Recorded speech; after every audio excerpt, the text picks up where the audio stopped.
Assalamualaikum warahmatullahi wabarakatuh. Pada kesempatan kali ini, kami dari kelompok 3 yang beranggotakan 3 orang, yaitu saya Siti Mariam dan teman saya Ayu Sri Rahayu dan Nisa Sukriya, akan menjelaskan tentang praktek perbankan dan bisnis syariah.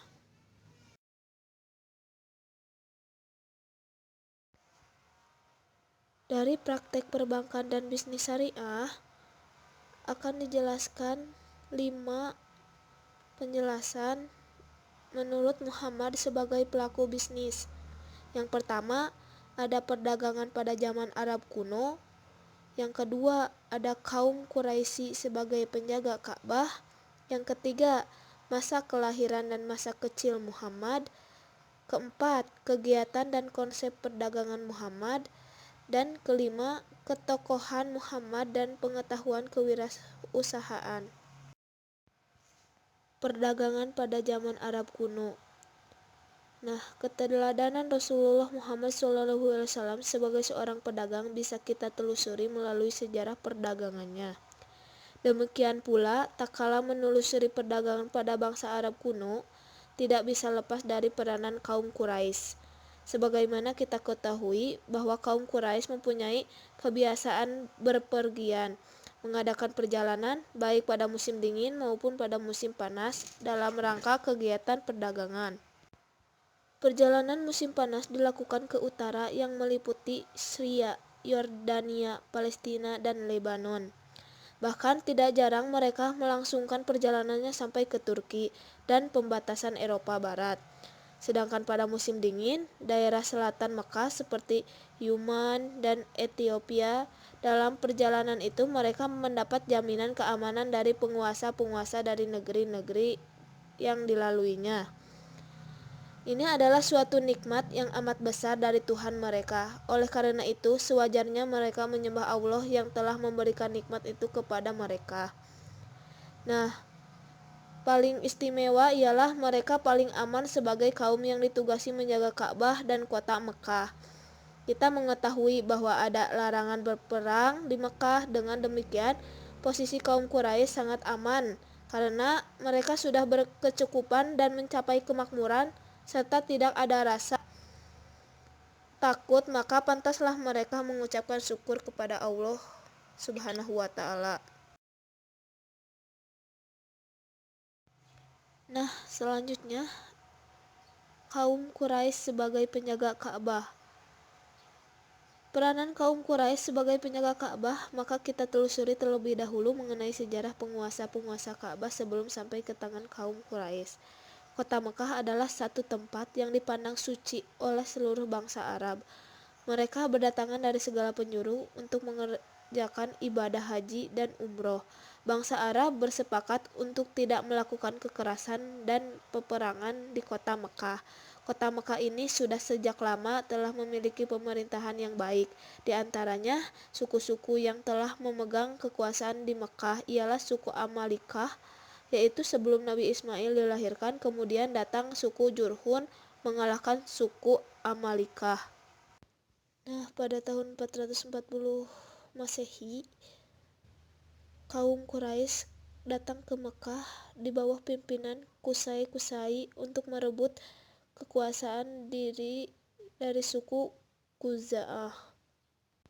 Menghadapi suasana kota Mekah dan Ka'bah yang sudah kacau serta kesulitan air karena ditimbulnya sumber air Zam-Zam oleh Jurhun, maka Qusay mengatur pembagian pemerintahannya ke dalam 4 departemen, yaitu diantaranya As-Siqoyah atau menyediakan minum, Arifadah atau menyediakan makanan, Al-Liwa yaitu bendera, Al-Hijabah atau pemegang kunci, dan pengurus Ka'bah.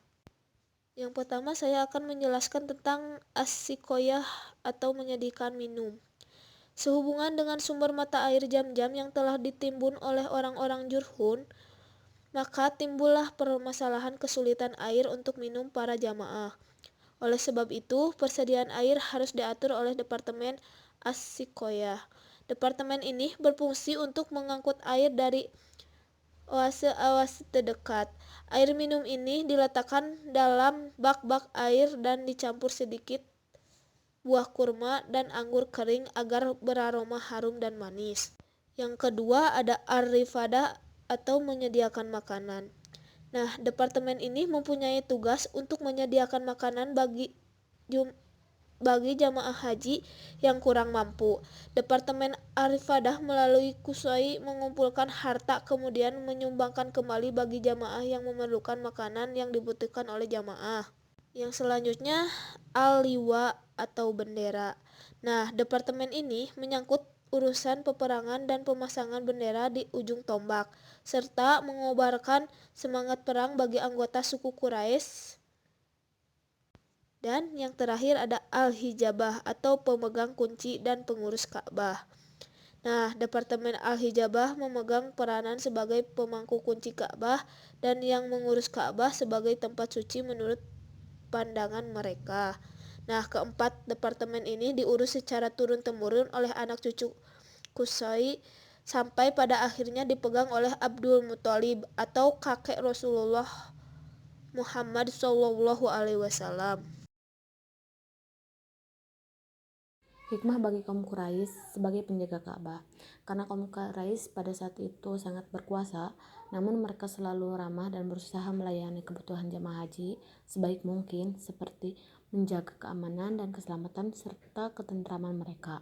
Oleh sebab itu, kaum Quraisy sangat dihormati oleh suku-suku dan bangsa lain yang ada di sekitar Jazirah Arab.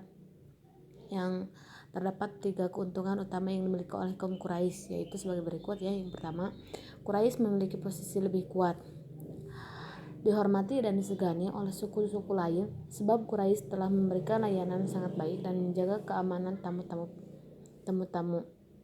Yang kedua, suku Quraisy semakin terkenal. Mereka banyak berkenalan dengan suku-suku lain di dalam bahasa bisnis. Quraisy mempunyai banyak relasi yang bisa dimanfaatkan dalam hubungan dagang. Yang ketiga, kaum Quraisy betul-betul memiliki posisi aman. Karena di kota Mekah tidak boleh ada peperangan, kondisi aman sepanjang masa ini memberi peluang bagi Quraisy untuk terus maju dan semakin kuat dalam segala bidang, baik politik, hukum, ekonomi, maupun kekuasaan. Mereka bisa membuat peraturan atau hukum yang sesuai dengan selera penguasa mereka. Masa kelahiran Nabi Muhammad dan masa kanak-kanaknya penuh dengan cobaan dan cobaan dari Allah Subhanahu wa taala. Muhammad dilahirkan dari ayah yang bernama Abdullah bin Abdul Muthalib dan ibunya bernama Aminah binti Wahab. Nabi Muhammad telah ditinggalkan oleh ayahnya sejak berusia 2 bulan di dalam kandungan. Ayahnya meninggal dalam usia 25 tahun dalam perjalanan berdagang ke negeri Syam. Nabi Muhammad lahir tanggal 12 Rabiul Awal bersamaan dengan 20 April 571 Masehi, tahun gajah. Diberi nama Muhammad oleh kakeknya Abdul Muthalib. Tatkala Nabi Muhammad berumur 6 tahun, dia dibawa bundanya ziarah ke makam ayahnya di Madinah. Ada sebulan lamanya mereka di Madinah. Dalam perjalanan kembali ke Mekah antara Madinah dan Mekah, bernama Al-Abwa, Siti Aminah meninggal dunia setelah Muhammad diasuh oleh kakeknya Abdul Muthalib. Kakeknya pun meninggal dunia 2 tahun kemudian. Demikianlah Nabi Muhammad menjadi anak yatim piatu. Tidak ada ayah dan ibu yang mengasuhnya. Namun dia akan menjadi pemimpin keluarga besar seluruh bangsa di dunia di bawah karunia dan perlindungan Allah Subhanahu wa taala. Kejadian ini dilukiskan dalam Al-Quran Surat Ad-Duha ayat 6-8. Demikianlah Nabi Muhammad pada masa kecilnya diasuh oleh satu tangan ke tangan lain dan tentu tidak lepas dari asuhan Allah Subhanahu wa taala. Pada masa kecil Muhammad bekerja mengembalakan domba orang lain dengan menerima upah sifat rajin bekerja, tidak bermalas-malasan, tidak sok, menjadi landasan utama bagi pengembangan jiwa kewirausahaan Muhammad di kemudian hari.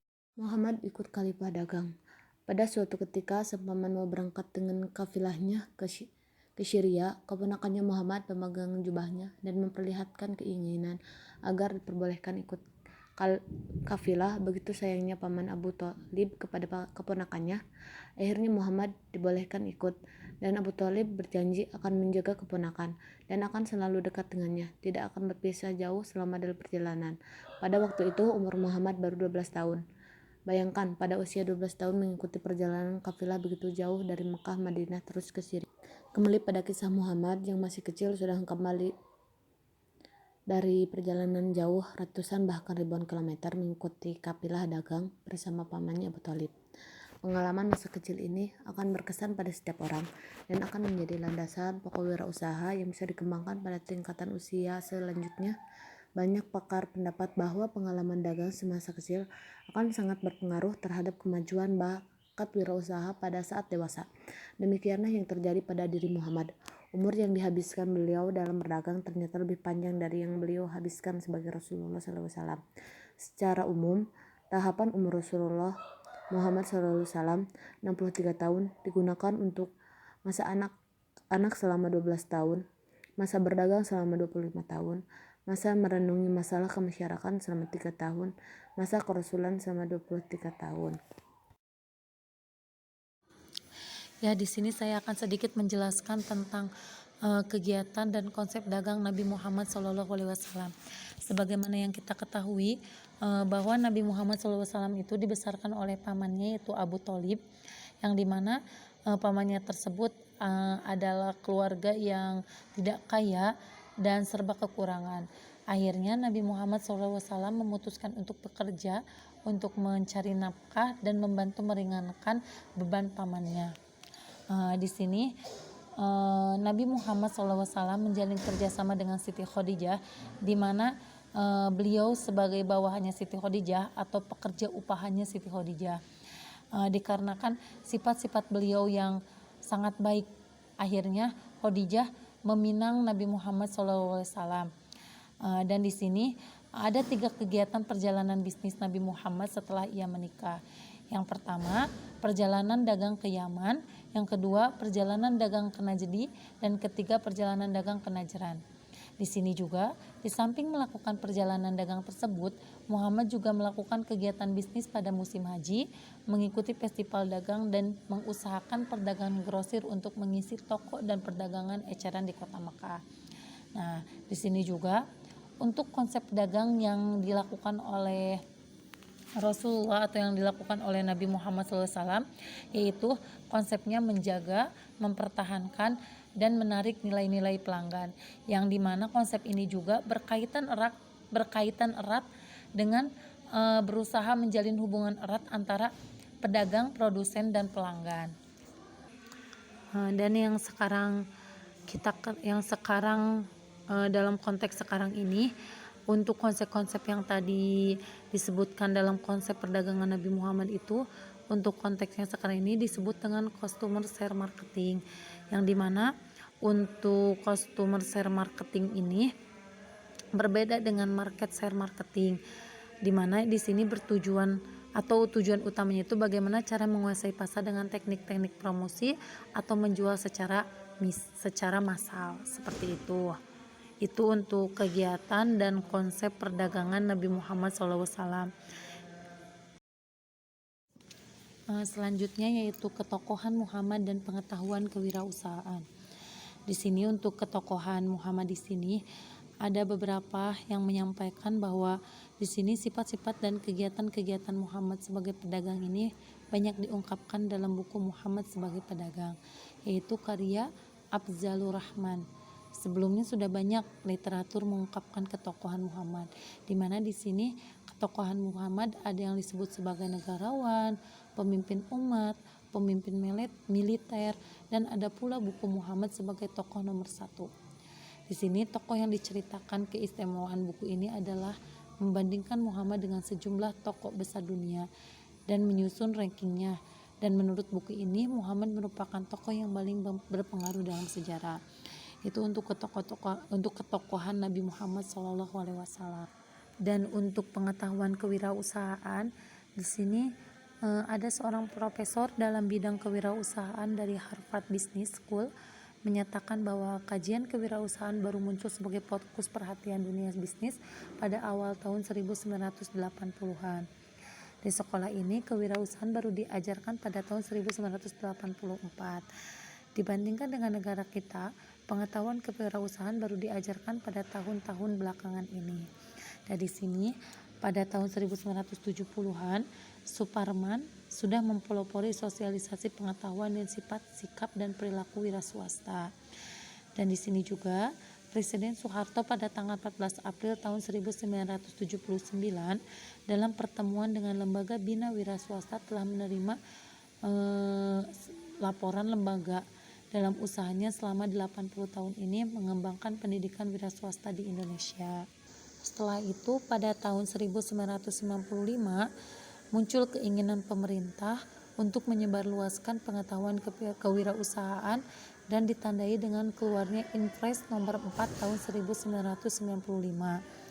Inpres nomor 4 tahun 1995 ini menyangkut gerakan nasional memasyarakat